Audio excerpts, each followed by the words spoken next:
Kumar Gupta channel के साथ, जो आपके दिल को दे घोड़ों का शौक और दिमाग को दे घोड़ों की जानकारी। प्रजनन से संबंधित जानकारी है मैं देने जा रहा हूँ आपको। जहाँ पे भी इस लेक्चर के दौरान कोई भी आपको डाउट हो तो बीच में मेरे को रोक के आप पूछ सकते हो। तो मैं सभी टॉपिक्स को, जैसे मान लीजिए गर्मी में अगर घोड़े आएंगे तो कब कवर करना है, जैसे निर्देशक जी महोदय ने बताया कि हमें एक गर्मी अगर छोड़ेंगे तो कितना हमें नुकसान हो जाएगा, और हर साल हमें एक फॉल लेना है तो कितना, कैसे हमें मेहनत करना पड़ेगा, कैसे प्लानिंग करना पड़ेगा, इन सब बातों की हमें एक पूरा अवलोकन करने जा रहा हूँ। अगर बीच में आपको कोई भी डाउट आएगा तो फिर आप हाथ उठा के पूछ सकते हैं, ठीक है। तो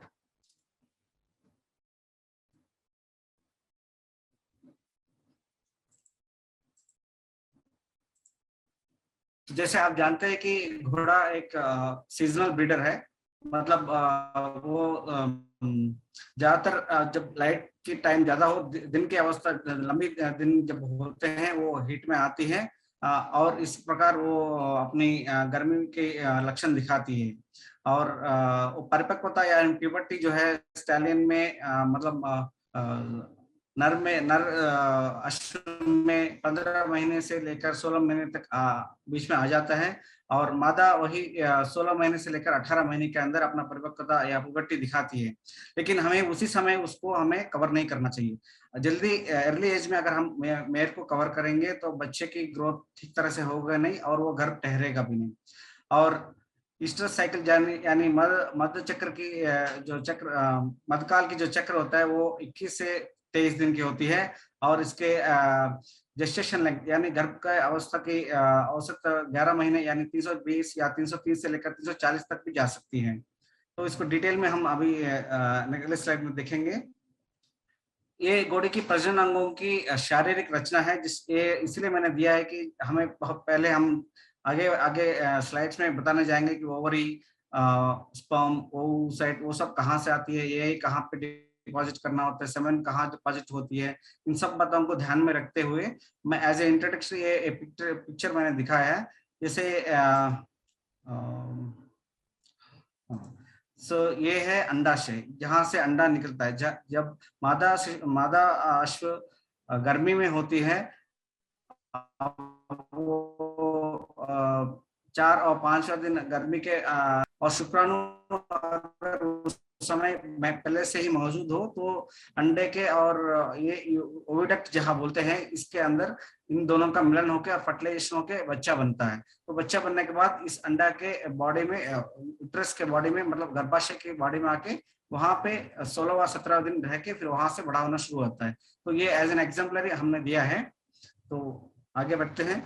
तो जैसे हमने शुरुआत में कहा है कि सीजनल ब्रीडर है घोड़ी। ये सीजनल ब्रीडर होता क्या है?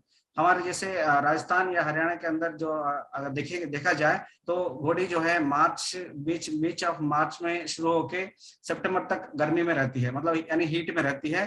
तो इस समय क्या होता है, आमतौर पर दिन की समय लंबी होती है तो घोड़ी हीट में आने की संभावना ज्यादा रहती है। और फरवरी से मार्च के बीच में जो हीट में आना दिखाना शुरू करती है, लेकिन उस समय ओवुलेशन की प्रक्रिया होती नहीं है, जिससे अगर हम उस समय मिलाएंगे घोड़ा को तो वो फर्टिलाइजेशन होने का, कंसेप्शन होने का बहुत कम चांस रहते हैं। और इसी तरह सेम चीज सितंबर या अक्टूबर के बीच में, अक्टूबर या नवंबर के बीच में भी घोड़ी अगर हीट में आने लगती है, अगर उसको कवर करते हैं तो ठहरने का संभावना बहुत कम रहता है। लेकिन कुछ अच्छे ऑर्गेनाइज्ड फार्म्स में इस समय भी हम कवर करा सकते हैं, जहाँ पे न्यूट्रिशन अच्छा अवेलेबल हो और लाइटिंग की सोर्स अच्छा हो, वहां पे इस समय को भी हम यूज करके भी बॉडी को कवर करा सकते हैं।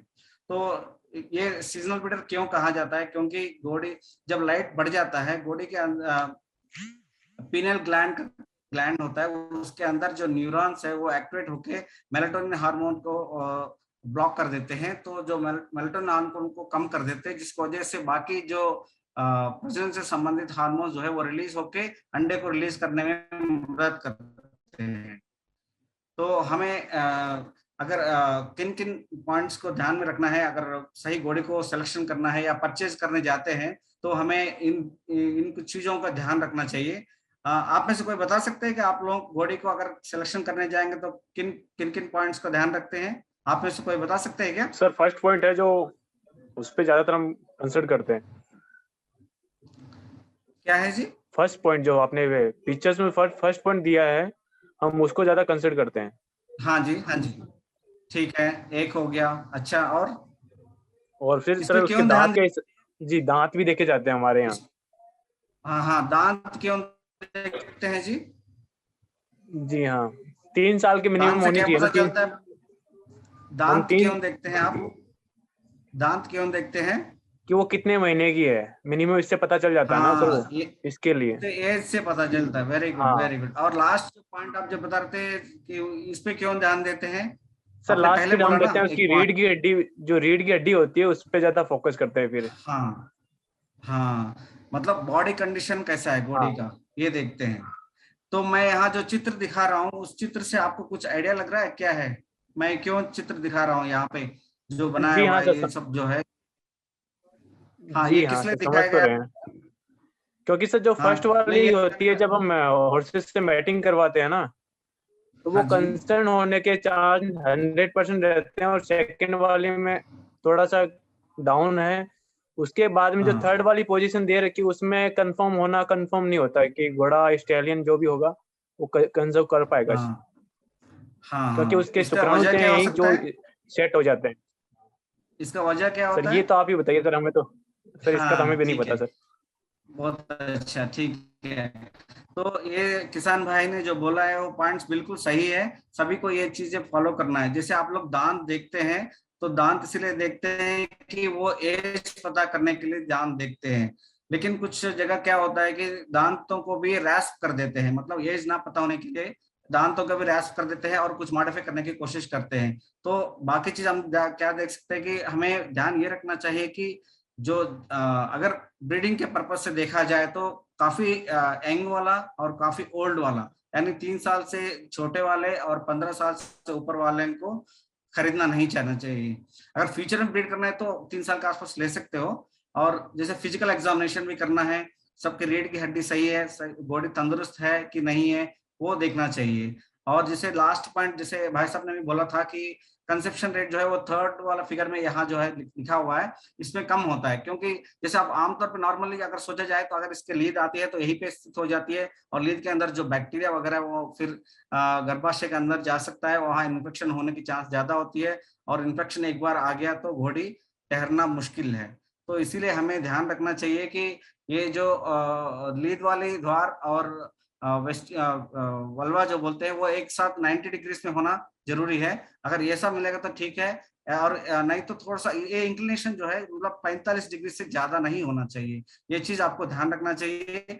बाकी और विषय, क्योंकि हर जगह जांच करने वाले तकनीक मिलते नहीं है। जैसे मान लीजिए अगर अंदर भी जननांगों का अवस्था कैसा है, रिप्रोडक्टिव ऑर्गन्स का स्टेटस कैसा है, इन्फेक्शन है या नहीं है, ये सब जानने के लिए बहुत और एग्जामिनेशन करना पड़ेगा। आमतौर पे मोटे मोटे तौर पे ये चीजें ध्यान रखने की जरूरत है। और जैसे मैं बता रहा था, जैसे हमें अंदर की भी चेक करना है तो कुछ औजार भी यूज करते हैं हम लोग, जैसे इसको बोलते हैं वेजाइनल स्पेक्यूलम, जिसकी वजह से हम मादा के जो पिछले भाग को खोल के वो अंदर पानी है, इन्फेक्शन है, चेक कर सकते हैं। दूसरा है कि रेक्टल एग्जामिनेशन कर सकते हैं, मतलब बॉडी जो है गार्बिन है कि नहीं है, मतलब ओवरिस कैसे है, इन्फेक्टेड है, ठीक है कि नहीं, चेक कर सकते हैं। और बेस्ट तरीका है अल्ट्रासाउंड एग्जामिनेशन। अल्ट्रासाउंड से हमें पूरी क्लियर आइडिया आ जाती है कि बॉडी किस स्थिति में है और कोई इन्फेक्शन है या नहीं है, वो सब पता चल जाती है। और बाकी एडवांस टेक्निक जो है यूट्रेन साइटोलॉजी, यूट्रेन बायोप्सी, इनके वजह से, इनसे क्या है कि एक एक गर्भाशय के एक टिश्यू लेके उसको हम चेक कर सकते हैं कि एक घोड़े फ्यूचर में बच्चे देने के लायक है कि नहीं है। जैसे उन्होंने बताया कि ये सब जानते हैं। कोई बता सकता है इस फिगर के बारे में आप में से? पशुपालकों में कोई बता सकता है कि इस फिगर के बारे में? क्या मेरे को सुन पा रहे हैं? जी सर, सुन रहे हैं आपको। हाँ, इसके बारे में कुछ बता सकते हैं क्या, इस फिगर के बारे में? यहाँ मैं क्या करना चाह रहा था तो सर इसके बारे में नॉलेज इतना पता हाँ नहीं है, बट हम ये मानते हैं घोड़ियों के अगर जो चक्कर 21 से 22 दिन तक का होता है, उसके बीच में वो 7 या 8 दिन के बाद अगर कवरिंग करवाते हैं, 8 से 13 दिन के दिन बाद, तो वो कंसीव कंफर्म हो जाती है घोड़ी। हाँ, गाय पंचम तरह नहीं होती है। ये ईस्टर साइकिल मलचक्र जो है ये 22 से 23 दिन तक होती है, लेकिन मुख्य पॉइंट यह है कि यहाँ पे जो गर्मी के दिन जो है वो बहुत ज्यादा होते हैं, मतलब लगभग 5 से 7 दिन तक घोड़ी हीट में रहती है। लेकिन बस यही है सवाल है कि घोड़ी को कब कवर कराना। ये सब किसान भाइयों का बहुत मतलब प्रेडिक्ट करना बहुत मुश्किल है, क्योंकि ये घोड़ी में और दूसरा स्पेशलिटी क्या है कि इसका ओवुलेशन जो है, मतलब अंडे निकलने का समय जो है वो ईस्टर्स के खत्म होने से पहले ही हो जाता है। इसका मतलब ये है कि घोड़ी हीट में रहती है, लेकिन उसका ओवुलेशन मतलब यानी अंडा निकल चुका होगा। तो इसीलिए हमें बहुत जरूर ध्यान रखना पड़ेगा कि घोड़ी का हीट का जो लक्षण है वो पहले जानना चाहिए। मतलब वो घोड़ी हीट में कब आ रही है, कब वो मृत के लक्षण दिखा रही है, ये सब लक्षण जानेंगे तब हम कब कराना है वो जान सकते हैं। ठीक है, तो यही है इसका इस पिक्चर का मीनिंग। तो ये चलते हैं, ये घोड़ी जब हीट में आती है तो ये लक्षण दिखाते हैं। जैसे ये सब लक्षण के अलावा कोई और लक्षण देखे हैं क्या आप लोगों ने? ये सब लक्षण तो देखे होंगे ना? तो जब वो जी सर, बिल्कुल यही तो घोड़ी सेम। बार बार, हाँ हाँ, घोड़ी पिशाव करती है बार बार, और पूंछ उठा के एक साइड कर देती है। और बाहर की जो अंग है क्लेटोरिस जिसको बोलते हैं, वो बाहर बाहर आकर दिखाना, जिसको विंकिंग बोलते हैं इंग्लिश में। और घोड़ी हिनहिनाती है, मतलब रेस्टलेस हो जाती है और नॉइस करती रहती है, और बार बार जमीन पे पैर मारती है। ठीक है, ये जी सब सर। जो है जब घोड़ा में आता है तब करता है, या घोड़ा नहीं हो तो भी कर सकता है?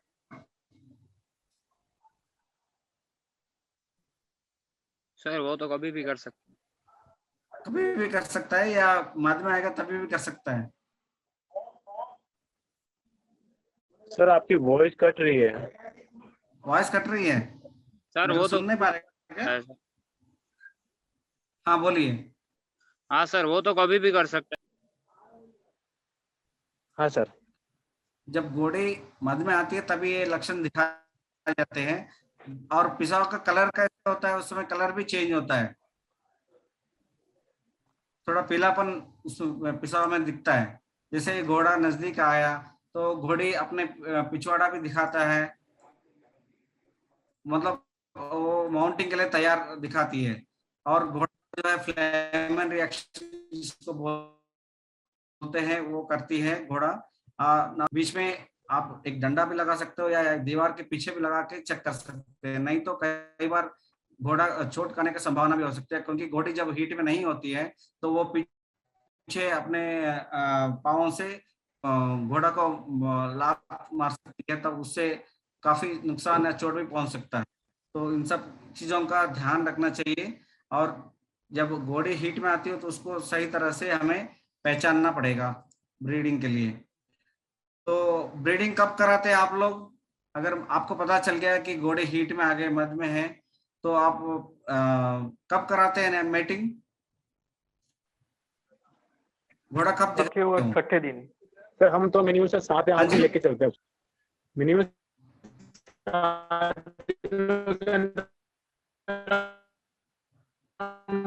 आपकी आवाज 7 से 14 दिनों के बीच में।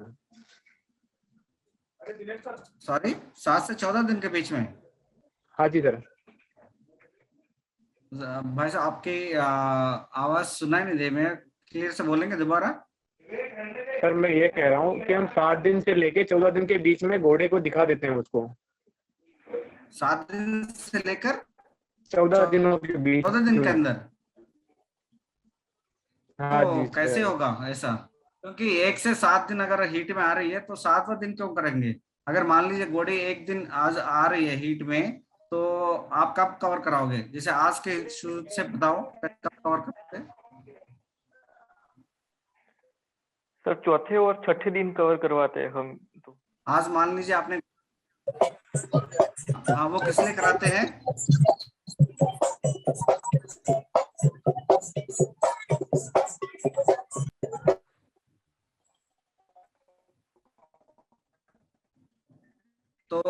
घोड़ी नॉर्मली जो है ओवर रिलीज अंडा मतलब रिलीज जब होता है वो उसका जिंदा रहने का टाइम जो है 6 घंटे होता है।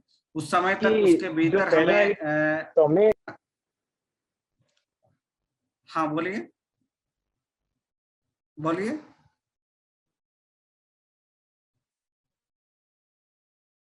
चलो अगर 7 दिन का हीट आता है तो सही, आप चौथा दिन या 5वें दिन के बाद लगा एक दिन छोड़ के दूसरा दिन आप कवर करा सकते हो, क्योंकि ये अंडे जब रिलीज होता है वो 6 घंटे तक जीवित रहता है।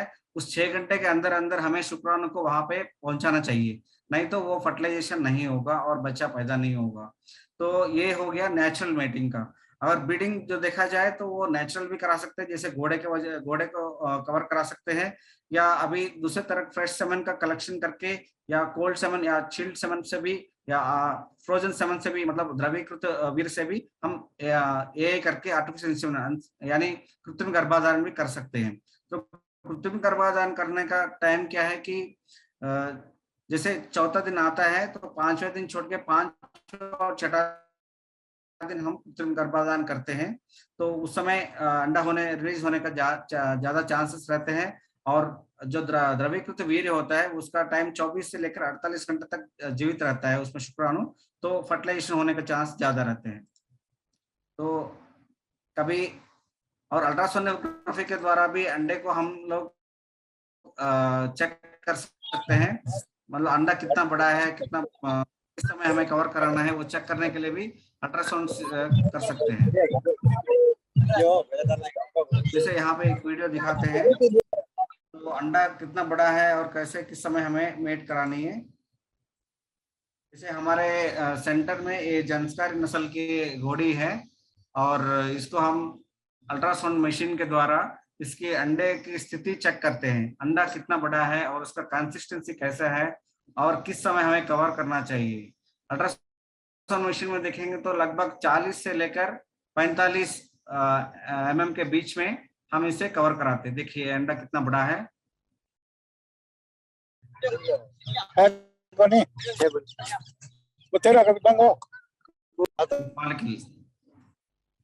तो फिर जब अगर नेचुरल कवर कराना है तो घोड़े की तैयारी भी बहुत जरूरी है। घोड़े को पिछला वाला बांध पे हमें पट्टी लगानी है ताकि घोड़े किक ना कर सके और घोड़े को चोट ना पहुंचा सके, और उसके टेल को यहाँ इस तरह बांध देना चाहिए, एक तरफ पकड़ के रखना चाहिए। और ये पूरा हमें अपने सेंटर में जो कृत्रिम गर्भाधान करते हैं उसकी प्रक्रिया की चित्र है। और कृत्रिम गर्भाधान करने से पहले भी घोड़े का पिछवाड़ा पूरा साफ करके सिरिंज में शुक्राणु लेके लोड करके उसके अंदर डिपॉजिट करते हैं गर्भाशय के अंदर, इस जगह पे यहाँ पे डिपॉजिट कर देते हैं ताकि जब अंडा रिलीज होगा तो ये शुक्राणु जाके वहां से मिलन हो जाएगी और उस अपने कंसेप्शन होने की चांस रहेगा।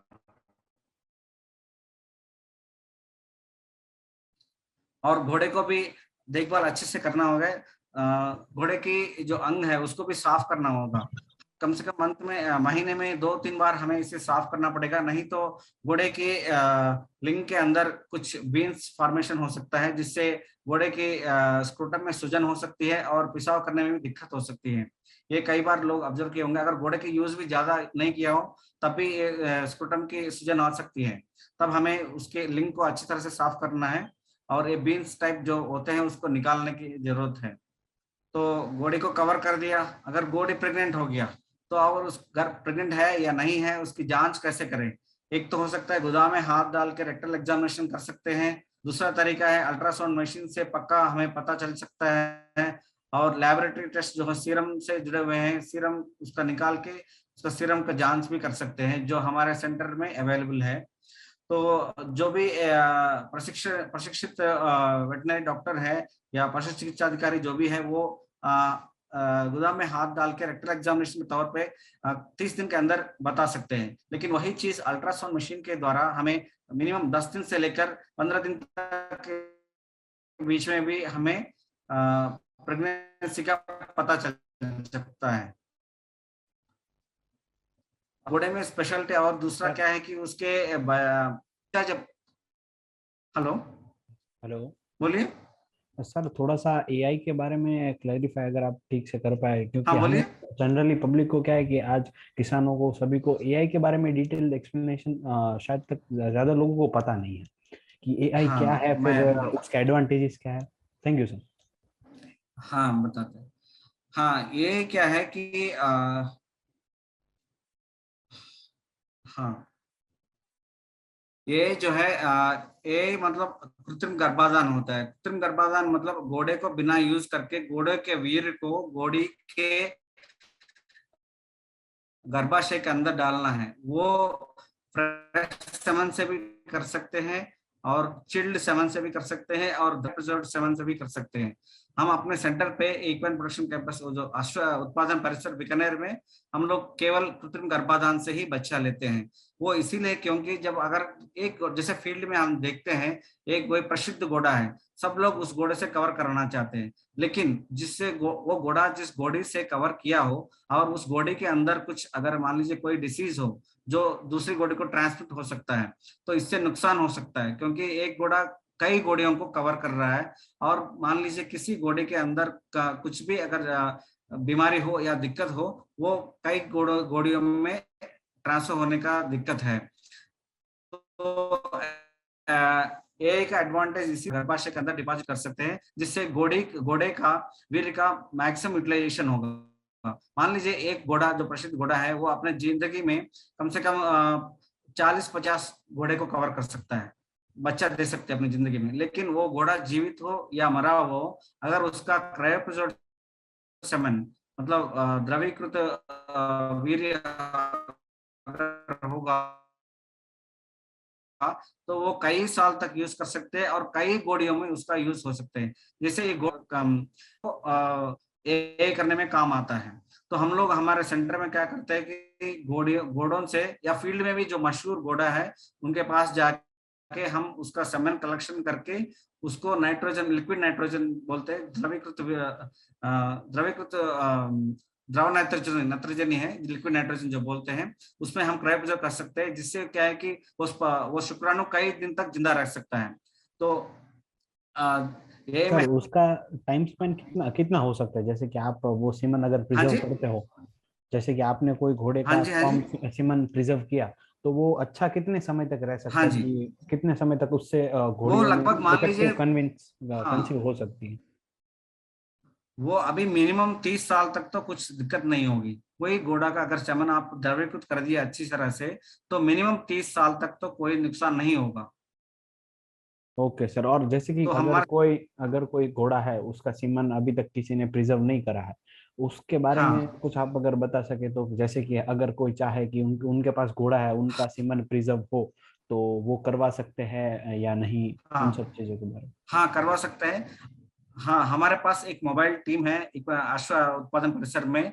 आप जैसे मान लीजिए कोई घोड़ा अपना समन प्रिजर्व करना चाहता है, तो हमारी टीम आके आपकी जगह पे, अगर ज्यादा घोड़े हैं तो वहां आके हम कर सकते हैं। अगर एक घोड़ा है, अगर हमारे नजदीक है, तो आप घोड़े को हमारे सेंटर में लेके आएंगे तो भी हम आपके यहाँ आपके लिए सेमन कलेक्शन करके क्रायो प्रिजर्व करके आपको दे सकते हैं। लेकिन इसके कुछ नाम्स वगैरह है, अपने सेंटर ने अभी कुछ नए रूल्स भी बनाए हैं इसके लिए। तो लेकिन ये आप काम करवा सकते हैं, मतलब हमारे टीम कर सकते हैं आपके यहाँ, या आप खुद घोड़े को लेके आ सकते।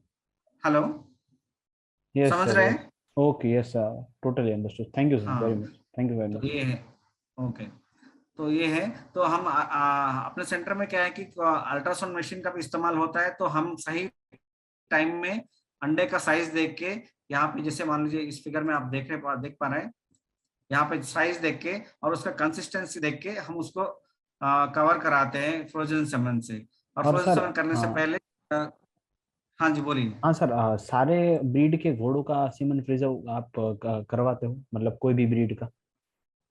फिलहाल हमारे सेंटर में जो है 4 ब्रीड के, 4 नस्लों के, जैसे मारवाड़ी, काठियावाड़ी, जंसकारी, मणिपुरी का सेमन उपलब्ध है हाँ हमारे हाँ। और सेंटर सर, में। काठियावाड़ी जो में भी से किसान अगर भाई आप हैं, काठियावाड़ी स्टैलियंस में आप अभी तक प्रिजर्व करना चालू कर दिए हो, या फिर अभी उसका प्रिजर्वेशन नहीं हुआ है?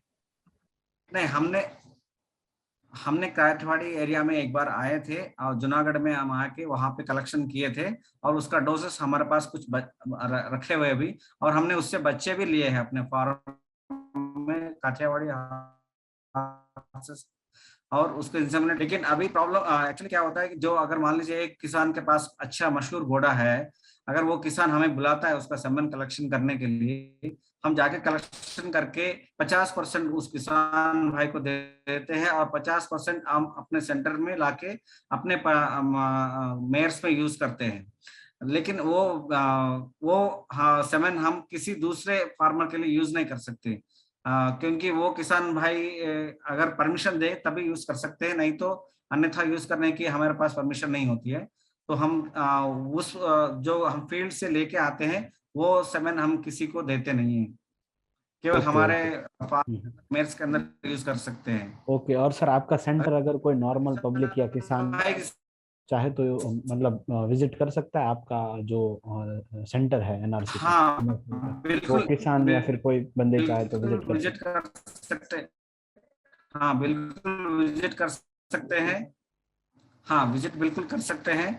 और घोड़े का वीर्य कलेक्शन भी करवाना चाहते हैं तो भी यहाँ करवा सकते हैं, हम इसकी सेवा देते हैं। और हमारे फार्म में जितने भी घोड़े खड़े हैं उनका सेवन भी हम मुफ्त में यही कराते हैं, जो भी फार्मर्स हमारे सेंटर विजिट करते हैं। तो हैं। ओके ठीक है, सर। समझ में आ गया जी। Okay thank you okay thank you very much sir. Okay okay. तो इस तरह का ये प्रक्रिया है, ये अभी कम प्रचलित है फील्ड में, कम लोग इसका मतलब ज्यादातर लोग इसका यूज जानते नहीं है, इसलिए ये इतना प्रचलन नहीं हो पाया। और इसका ये करना भी बहुत आसानी है, गाय भैंसों से भी बहुत आसानी है, इसमें सीधा वेजनल मार्ग से जाके ये कर सकते हैं। तो अगर कोई किसान भाई इंटरेस्टेड हो तो अपना सेंटर पे आके इसका ट्रेनिंग भी ले सकते हैं, तो हम आपको नमस्कार जी। कैसे करना है क्या करना है। हेलो हेलो नमस्कार जी। या प्लीज, हाँ जी बताइए। नमस्कार जी। हाँ जी, एक हम नमस्कार जी, ये बोलिए घुड़सवार जी। सिखाओ, हाँ घुड़सवार जी, सिखाने की कोशिश करे जी बच्चे ने, ट्रेंडर मैंने घोड़े चाहिए कोई जी। घुड़सवार हाँ यहाँ घुड़सवार है। पे सिखाते नहीं जी, हम लोग ट्रेनिंग हाँ नहीं जी। दिए जाते हैं यहाँ, हाँ जी। ट्रेनिंग नहीं देते जी यहाँ। नहीं देते आप? एक्सक्यूज में डॉक्टर राव। हाँ नहीं देते जी। राव साहब। सर ठीक है जी।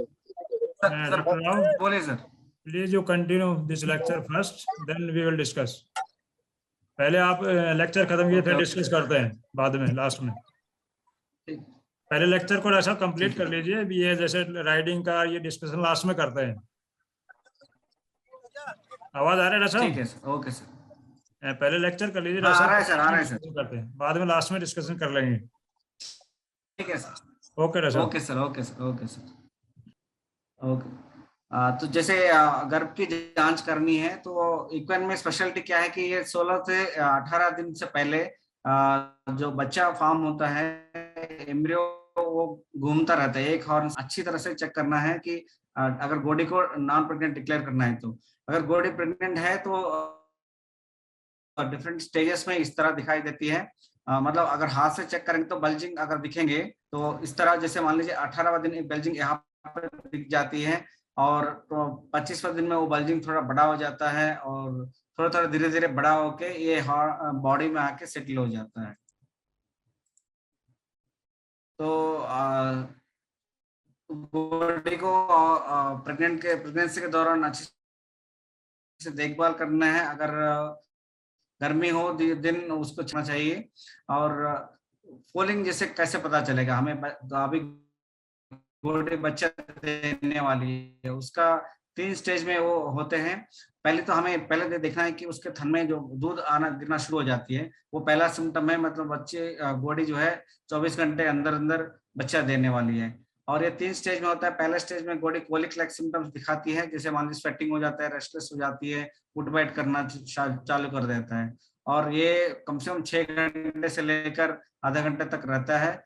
और ये सेकंड स्टेप में जो है जो बच्चादानी है वो बाहर आ जाती है और बच्ची घोड़ी बैठ जाती है कई बार, और कई बार उठ के भी बच्चे दे सकती है। और ये बहुत प्रोफ्यूज होता है, बहुत स्पीड होता है, ये 20 मिनट तक रहता है। फिर तीसरा स्टेज में क्या है, अपने सारे जो जहर जो है जो गिरना चालू हो जाता है और बच्चा भी बच्चा होने के बाद वो 2-3 घंटे में बच्चा उठ के फिर बच्चे को हमें खीस पिलाना चाहिए, कोलेस्ट्रॉल जिसको बोलते हैं, जिसमें ज्यादा इम्यून सब्सटेंसेस होते हैं, वो बहुत सेहत के लिए अच्छे होता है। और घोड़े को प्रेगनेंसी के दौरान एक कॉम्प्लिकेशन आ सकता है, ये बहुत कम केस, मतलब 2 to 5% मेयर्स में ये देखा जाता है, यूट्राइन टार्शन जिसको बोलते हैं, जिसमें गर्भाशय की मरोड़ हो जाती है। उसके मरोड़ मतलब राइट साइड में भी हो सकती है, लेफ्ट साइड में हो सकती है। उसको हमें एक प्रशिक्षित पशु वैद्याधिकारी के अनुसार उसको जांच करा के उसको प्लैंक मेथड के दौरान उसको सही किया जा सकता है। और फोलिंग के बाद कॉम्प्लिकेशंस जैसे जेर पूरी तरह से गिरा नहीं है, ये भी एक समस्या हो सकती है। उसको बहुत अच्छी जोर से खींचने की कोशिश नहीं करना चाहिए, वो अपने आप गिरने की वेट करना चाहिए, नहीं तो हल्का डोज ऑक्सीटोसिन का भी देके मतलब पशु अधिकारी को संबंध कांटेक्ट करके उसके गाइडलाइंस के अनुसार उसको फॉलो अप करना चाहिए। और इसको हाथ से खींचने की, जोर से खींचने की ट्राई नहीं करना चाहिए। और घोड़ी बहने के बाद और इम्पोर्टेंट कैरेक्टर क्या है मेयर में, घोड़ी बहने के बाद ये 7 से लेकर 15 दिन के अंदर अंदर हीट दिखाती है वापस, इसको जिसको बोलते हैं फोल हीट। ये फोल हीट जो है बिल्कुल फर्टाइल हो सकता है और इस समय कवर कर सकते हैं। अगर हमें साल में एक फुल बच्चा लेना है तो फोल हीट की मैक्सिमम यूटिलाइजेशन कर सकते हैं। अगर फोल हीट को अगर आप मिस कर देते हैं तो इमीडिएटली फोल हीट के बाद जो हीट होती है वो अगर ओवुलेशन के साथ है तो उस हीट को जरूर हमें यूटिलाइज करना चाहिए। और बॉडी को 1 महीने के अंदर अंदर कवर करेंगे तो हमें हर साल एक बच्चा ले सकते हैं। फोल हीट तभी यूज कर सकते हैं जब हमारे फोलिंग जो है मतलब क्लीन हो, मतलब कोई कॉम्प्लिकेशन नहीं हो, तब हम इसको यूज कर सकते हैं। तो इसके साथ ही मैं अपना प्रेजेंटेशन बंद कर रहा हूँ। ये हर चीज को मतलब थोड़ा थोड़ा मैं ऊपर से बताया हूँ। अगर आपको जिसको भी डाउट है कोई भी टॉपिक पे आप पूछ सकते हैं। हो सकता है इस लेक्चर से आप लोग कुछ सीखे हो। जी सर जी, बहुत अच्छा लेक्चर रहा आपका। हाँ जी सर जी, मैंने अभी एक घोड़ी बाय की है।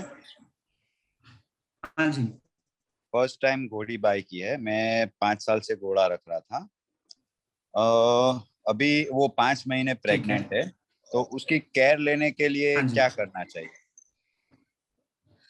हाँ अच्छा फीड के सवाल लिए पूछा खास बताइएगा।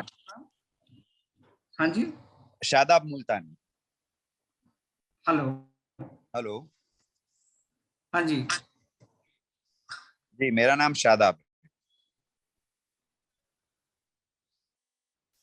हाँ जी, हाँ जी शादाब जी, वेरी गुड, अच्छा क्वेश्चन पूछा है जी। ये पोषण का जो है बहुत ही आवश्यक है। प्रेग्नेंट मेयर का जो न्यूट्रिशन है बहुत ही इम्पोर्टेंट है। हमें इस समय क्या है कि घोड़ी को अच्छी पोषण देना चाहिए जो जिसमें मतलब खनिज भी हो, और चना, जौ, गेहूं और चोकर ये सब भी दे सकते हैं। और हरा चारा ज्यादा देना चाहिए।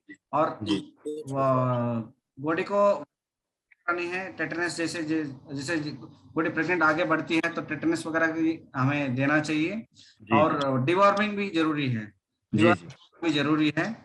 और जैसे कुछ बर्सिम वगैरह जिसमें ईस्ट्रोजन कंटेंट ज्यादा है उसको नहीं खिलाना चाहिए ताकि बच्चा गिराने के आपकी आवाज कट रही है सर। मतलब ईस्ट्रोजन कंटेंट फूड, जैसे नया फ्लावरिंग आ रहा है कोई भी।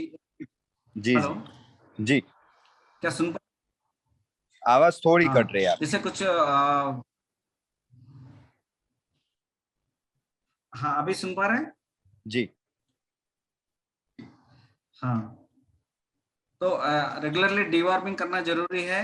और पोषण में आप लोग जय हो ये सब खिला सकते हैं।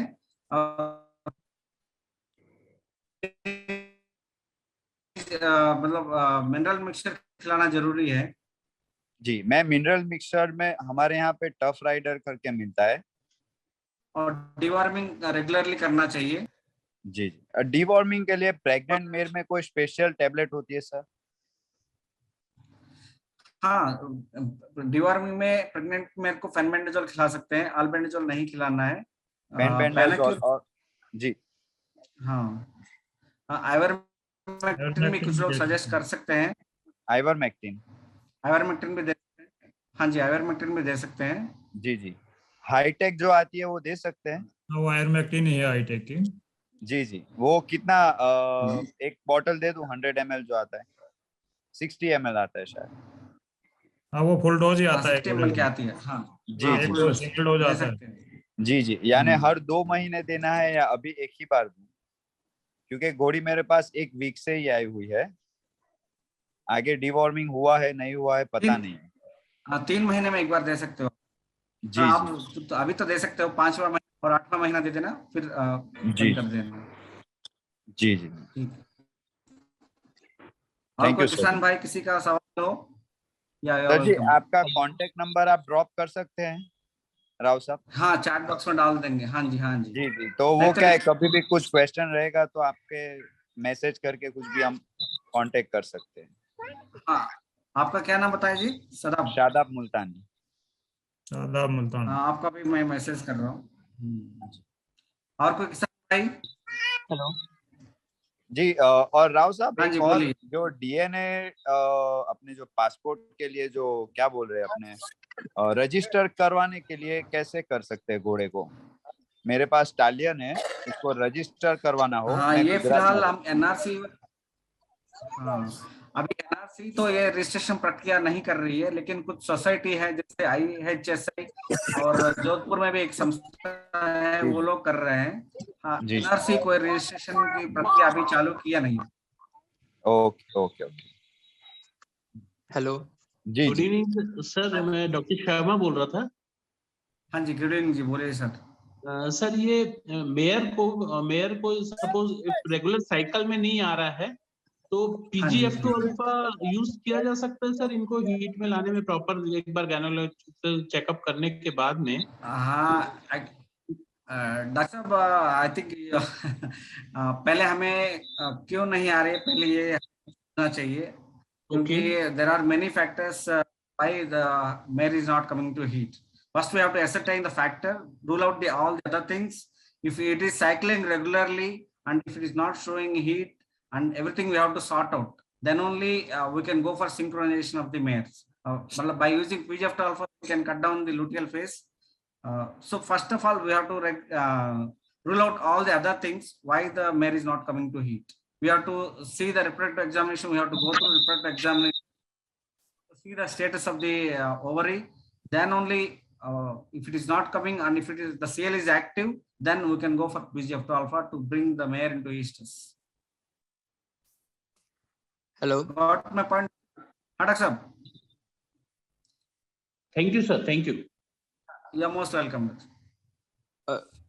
डॉक्टर साहब, हेलो। Yeah, बोलिए जी सर, एक क्वेश्चन था कि घोड़े को, हाँ बोलिए जी, सुन पा रहे हैं। घोड़े का सर बेस्ट हीट का टाइम कौन सा होता है जो ब्रीड करवाने के लिए? जैसे मैंने बताया, हमारे देश के अंदर जो है मार्च से लेकर सितंबर के अंदर घोड़ी गर्मी में आ जाती है। जी सर। आप ये देख सकते हैं कि अगर मान लीजिए घोड़ी का गर्भावस्था औसत ऊपर जेस्टेशन पीरियड जो है लगभग 11 महीने का हो सकता है, तो आप कैलकुलेट कर लीजिए कि बच्चा मतलब बहुत गर्मी टाइम में पैदा ना हो और बहुत सर्दी टाइम में पैदा ना हो। अकॉर्डिंगली प्लान करके आप घोड़ी को कवर कराइए। जी सर, और घोड़ी को कोई मतलब पायोमेट्रा जैसी कोई अंदर इन्फेक्शन हो तो उसका कोई अपन अपनी हाँ। आंखों से उसको नोट कर सकते हैं सही कि ये क्या है? मतलब एक सर घोड़ी थी तो उसका क्या हो रहा था कि वो हीट के बिना वो पस टाइप का डिस्चार्ज दे रही थी, पर वो रिएक्शन ऐसे कर रही थी कि हीट में है तो 2-3 घंटे ऐसे डिस्चार्ज दे के बंद हो जाती थी। हाँ, वो रेगुलर साइकिल, मतलब पहले हमें ये ध्यान रखना है कि जैसे पायोमेट्रा वगैरह है, अगर कोई एंडोमेट्रिटिस इन्फेक्शन है, बेहतर है कि अगर अल्ट्रासाउंड एग्जामिनेशन है तो ठीक रहेगा। लेकिन बाहर कई बार पस भी आ जाता है तो हमें इसका डिटेक्शन कर सकते हैं। लेकिन अच्छा ही होगा कि आप कोई वेटनरी डॉक्टर या के पास जाके वहाँ अल्ट्रासाउंड मशीन से चेक कराएंगे तो हमें मतलब उसका एग्जैक्ट सिचुएशन क्या पता चल जाता है, या उस पस का भी आप लोग कलेक्शन करके उसको भी एग्जामिन कराएंगे तो भी पता चल जाएगा कि पस किस वजह से आ रहा है। जी सर, मतलब जो हीट के दरमियान गोली डिस्चार्ज दे रही है उसको चेक करवाएंगे तो पता चल जाएगा। नहीं, हीट के वो हीट में आ रही है या नहीं आ रही है आपको पता नहीं ना, वो केवल पस डिस्चार्ज कर रही है ना, उस पस जी जी जी। उस पस को लेके आप कर सकते हो। कई बार गोलियां हीट में होंगे तभी मतलब इतना पस जैसा डिस्चार्ज नहीं होगा, थोड़ा पीलापन का होगा, लेकिन वो पस कम नहीं होगा, पस तो आएगा नहीं। पस अगर है इसका मतलब अंदर इन्फेक्शन होगा, हो सकता है। जी जी जी सर जी, इन्फेक्शन थैंक के यू सर। दौरान गोड़े को आप कवर कराएंगे तो भी वो प्रेग्नेंट नहीं होने की चांस कम रहेगा। ठीक है, जी thank you sir. Okay, you are welcome. और कोई किसान भाई किसी का डाउट हो?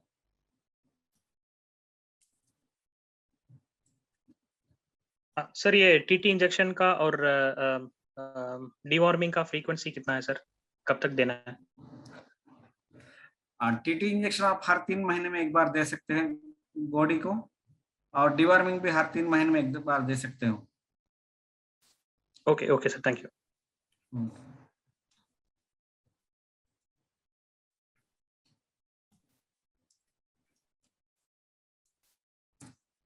अन्ना, doctor Anna? Yes, sir. Dr. Anna, are you there? Yes. If no more questions, we can conclude this session. If you ask once and if there are no more questions, we can. Sure, sir. Sure. Sir, in chat box, somebody has asked, "Is semen कैसे मिलेगा?" Sorry? Semen कैसे मिलेगा? Semen. Semen equine production campus के अंदर, EPC के अंदर हम semen क्रायोप्रोसेस करके रखते हैं। वहां पे आके कोई भी किसान भाई कुछ पेमेंट ना के हम लोग तो ईपीसी के अंदर सेमेन वहां जो घोड़े खड़े हैं ना, उनके सेमेन ईपीसी के आके वो सेलेक्ट करके वहां कुछ पेमेंट करके लेके जा सकते हैं।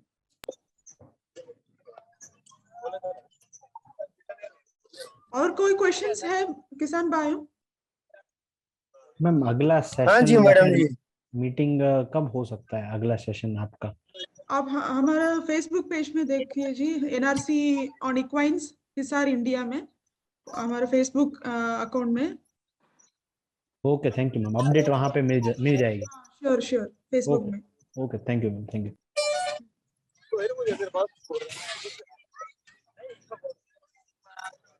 और कोई सवाल है जी? और कोई सवाल पूछना चाह रहा है क्या? हाँ जी, और कोई सवाल पूछना चाहता है क्या? खत्म हो गया ऐसा सवाल, सर खत्म हो गया ऐसा सवाल। ठीक है, ठीक है। अन्ना, if there are no further Yes, questions, एक और क्वेश्चन है चैट बॉक्स में, पेट दर्द के बेस्ट इंजेक्शन क्या है? सॉरी? पेट दर्द के बेस्ट इंजेक्शन? कोलिक का दर्द best injection?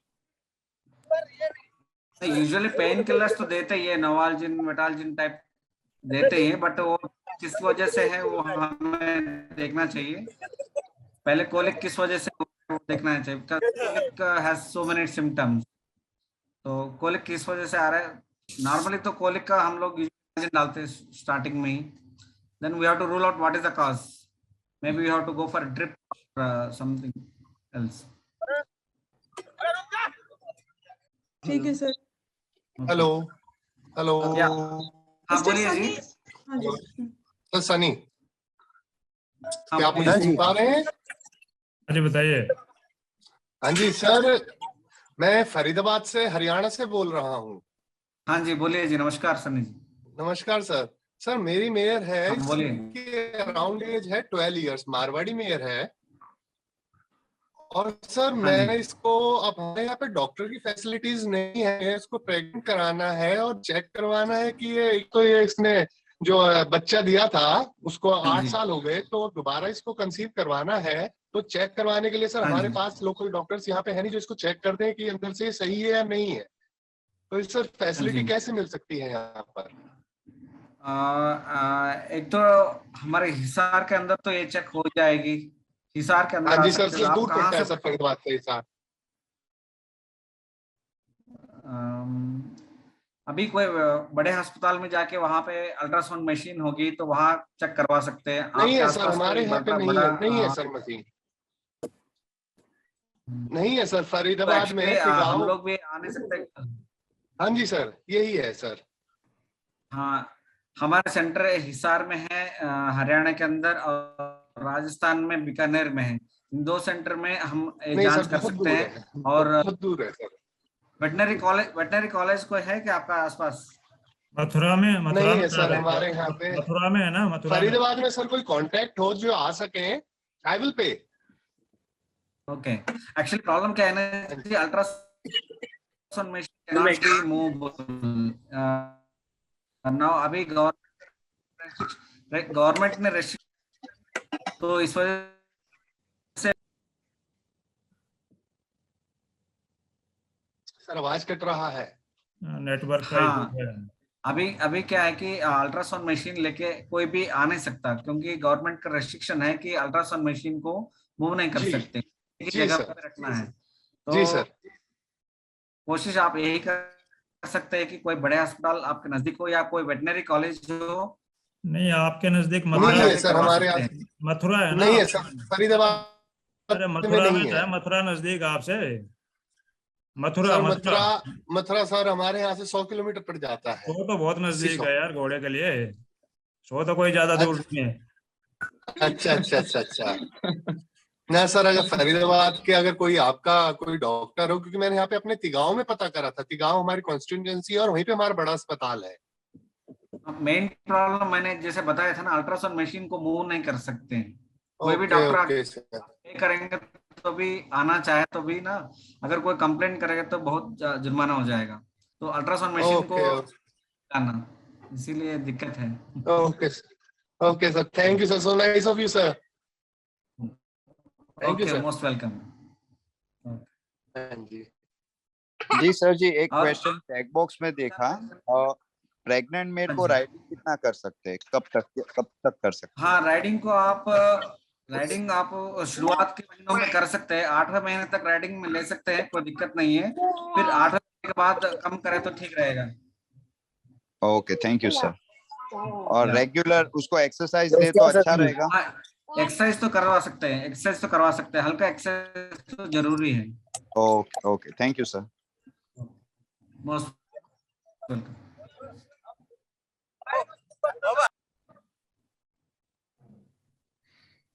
Sir, one more question is there in chat box. मेरे को हीट में लाने के लिए या क्या खिलाते हैं? यूजुअली अगर मेरे को सही खाना पीना सही मिल रहा है तो अपने आप हीट में आ जाएगा, क्योंकि रिप्रोडक्शन जो है वो सभी काम के बाद आता है। मतलब अगर घोड़े तो अपने आप हीट दिखाने लग जाती है। अगर वो हीट में लाना है तो जनरली लोग जो है जो स्प्राउट बीन्स वगैरह खिला सकते हैं। लेकिन हमें मेनली हमें को उसको वो ठीक रहेगा। ठीक है सर, एक और क्वेश्चन है सर, प्रेग्नेंट घोड़ी कितने टाइम ठीक के राइडिंग कर सकते हैं जी? ये हाँ, हो वो गया, सवाल अभी जवाब किया हुआ है। अभी आ गया जवाब इसका। सर एक और एक क्वेश्चन था। हाँ जी। सर घोड़े को अभी सर्दियों में ऑयल कौन सा देना चाहिए तो अच्छा रहेगा, या पूरे साल में कौन सा ऑयल दे तो घोड़े को अच्छा रहेगा? आप ऑयल पिला रहे हैं क्या? मछली का ऑयल पिला रहे हैं क्या? कौन सा ऑयल पिला रहे हैं आप? सर ऑयल तो अभी तो कोई चालू नहीं है, वो सरसों का मस्टर्ड ऑयल देते थे, तो मतलब कौन सा ऑयल अच्छा रहेगा घोड़ों के लिए? नहीं, मस्टर्ड ऑयल भी खिला सकते हो, और मछली के ऑयल जो नाम से आती है वो भी खिला सकते हो। जी सर। क्या करना लिमिट में चाहेंगे? खिलाइए आप उसको, ज्यादा ज्यादा क्वांटिटी में मत खिलाइए। Sir 100 ml per day?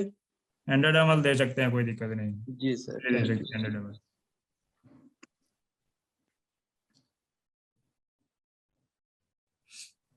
हाँ, कोई किसान भाई ने पूछा है कि प्रेग्नेंट घोड़ी को बरसिम खिला सकते हैं क्या। मैंने जैसे बताया था, बरसिम को आप कम खाए ठीक रहेगा, क्योंकि ईस्ट्रोजन कंटेंट उसमें ज्यादा है, तो कभी बच्चे गिरने के चांस ज्यादा रह सकते हैं। तो बरसिम को थोड़ा कम खिलाइए, ज्यादा खिलाना कोशिश मत कीजिएगा। क्वांटिटी जी कम खिलाइए। बरसिम क्या चीज होती है सर जी? हमको यहाँ पे नाम में समझ में नहीं आया इसके। जैसे लूसर्न होता है ना, रिज का होता है, उसी तरह का इसी क्रॉप में लेग्यूमिनस क्रॉप होती है बरसिम भी। इस सीजन में, रबी सीजन में होती है बरसिम, सर्दी वाले सीजन में। ओके, और रचका दे रिज का या सकते हैं? लूसर्न रचका एनुअल भी होता, मतलब पूरे साल भी चलता है, अदरवाइज मेन या गर्मी में चलता है रिज का। जी जी, और रचका दे सकते हैं? हाँ, रिज का दे सकते हैं। इसका दे सकते हैं, कोई क्वांटिटी कितना देना चाहिए पर डे घोड़ी प्रेग्नेंट मेल को? रिज का तो 7-8 किलो तक कोई दिक्कत नहीं है। जी जी, थैंक यू सर जी।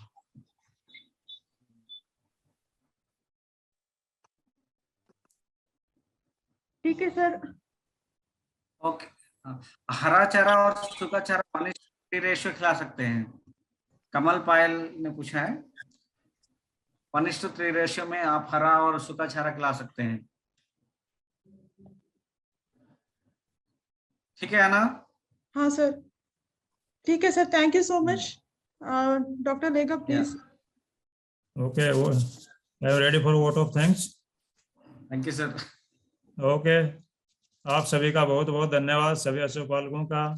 और सबसे पहले मैं हमारे निदेशक महोदय डॉक्टर यशपाल जी को धन्यवाद देना चाहूँगा कि जिन्होंने अश्वों के बेसिक्स पर डॉक्टर तालूरी को राव को बहुत ही अश्वपालकों के लिए उपयोगी लेक्चर अरेंज करवाया। मैं डॉक्टर राव का भी आभारी हूँ जिन्होंने अश्वपालकों के लिए अश्व उपयोगी लेक्चर विस्तार से बताया। मैं संस्थान के सभी वैज्ञानिकों, अधिकारियों को भी धन्यवाद देता हूँ जिन्होंने रुचि लेकर इस लेक्चर को सुना। मैं सबसे ज्यादा आभारी अश्वपालकों जिन्होंने इस लेक्चर को धैर्यपूर्वक सुना और विस्तार से चर्चा में भाग लिया। मैं अंत में दोबारा सभी महानुभावों का आभारी हूँ, धन्यवादी हूँ।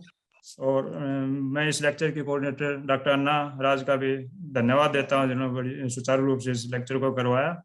अच्छा, मैं एक बात बताना चाहूँगा, जैसे सीमन फ्रीजिंग के लिए जैसे डिस्कशन हो रहा था, तो हमने सीमन फ्रीजिंग टेक्नोलॉजी को सेल करना भी चालू कर दिया अभी। अगर कोई किसान भाई जिसके पास बहुत अच्छा स्टालियन है, बहुत अच्छा घोड़ा है, जिसकी डिमांड बहुत है, घोड़ियाँ बहुत आती है, अगर वो उसका सीमन फ्रीज करवाना चाहता है तो हम उस किसान को भी ट्रेंड कर सकते हैं, उसको सिखा सकते हैं कैसे सीमेंट फ्रीज कर सकते हैं, कैसे लिक्विड सीमेंट उसकी कर सकते हैं। वैसे जैसे कई बार क्या होता है, एक अच्छा स्टाइलिन है, उसके पास 10-10, 20-20 घोड़ियाँ एक दिन में आ जाती हैं, तो उसका बेस्ट सॉल्यूशन ये है या तो उसको सीमेंट को फ्रीज करके रखिए, अदरवाइज या फ्रेश सीमेंट को भी यूज करोगे आप तो एक बार के कलेक्शन में 10-12 घोड़ियाँ हो सकती हैं और आपका घोड़ा जो है एग्जॉस्ट नहीं होगा। तो आप उसको अच्छी तरह से यूज कर सकते हैं। और कोई किसान भाई अगर इस टेक्नोलॉजी को हमसे खरीदना चाहे तो ये 59,000 में हमारे पास अवेलेबल है और हम उसको किसान को 4-5 दिन की ट्रेनिंग देके उसको यह सिखा सकते हैं, सिखा देंगे कि आपको सीमेंट फ्रीज कैसे करना अपने घोड़े और उसका यूज कर सकते हैं। तो ये जो टेक्नोलॉजी अभी हमने पुणे के एक फार्मर खेर साहब हैं घोड़े वाले, उनको अभी सेल की है। वो हमारे 3-4 दिन की ट्रेनिंग लेके गए और अगले महीने से 1-2 महीने से वो भी फ्रीज करना चालू कर देंगे प्राइवेट सेक्टर में भी।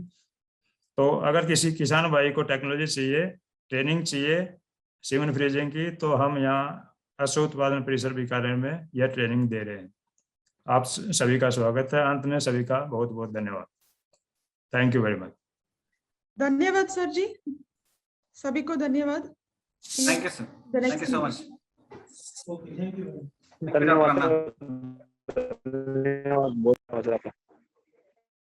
You sir. Thank you sir. Thank you sir. इसी तरह की और वीडियोस देखने के लिए हमारे चैनल को सब्सक्राइब करें और बेल आइकन भी दबाएं। ऐसी ही और शानदार वीडियोस देखने के लिए इन तस्वीरों को क्लिक करें।